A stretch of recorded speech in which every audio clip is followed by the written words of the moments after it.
കൊല്ലത്ത് ഒരു ഗാനമേളക്കിടയിൽ സംഭവിച്ചത് എന്ന് പറഞ്ഞിട്ടാണ് ഈ വീഡിയോ നമ്മൾ കാണുന്നത്. ഒരു പാവപ്പെട്ട മനുഷ്യൻ, ഒരു സാധാരണക്കാരൻ, വെള്ളമടിച്ചിട്ടാവാം, ഡാൻസ് കളിക്കുന്നുണ്ട് ഗാനമേളക്കിടയിൽ. ആ പാവപ്പെട്ട മനുഷ്യൻ ആരുടെയും നെഞ്ചത്ത് കയറിയിട്ടില്ല. പ്രത്യേകം നിങ്ങൾ ഈ വീഡിയോയിൽ നോട്ട് ചെയ്യണം. അദ്ദേഹത്തിന്റെ രീതിയിൽ ഡാൻസ് കളിച്ച് ആ ഒരു ഗാനമേള എൻജോയ് ചെയ്യുന്ന സമയം ഒരുവിധ പ്രകോപനവും കൂടാതെ മറ്റൊരുതൻ വേറൊരു വേട്ടാവളിയൻ വന്നിട്ട് കസേര എടുത്ത് ആ പുള്ളിക്കിട്ടടിച്ചു.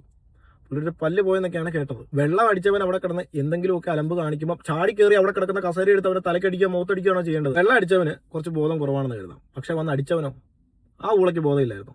അവൻ തല്ലേണ്ട കാര്യം എന്താണേലും ഇല്ലായിരുന്നു. തിരിച്ചു തല്ലില്ല എന്ന് ഉറപ്പുള്ളത് കൊണ്ട് തന്നെ അവനെ തല്ലിയ നീ വേറും ഒരു വാണം തന്നെ. പപ്പടത്തിന്റെ പേരിൽ പോലും അടിപൊട്ടുന്ന കൊല്ലം എന്ന് പറയുന്ന ഈ നാട്ടില് ആ തല്ലിയവനെ തല്ലാനോ അല്ല അവനിട്ട് രണ്ടെണ്ണം പൊട്ടിക്കാനോ ചങ്കൂറ്റമുള്ള ഒരു ആൺകുട്ടി പോലും അവിടെ കണ്ടില്ല എന്നതുള്ളതാണ് അത്ഭുതം.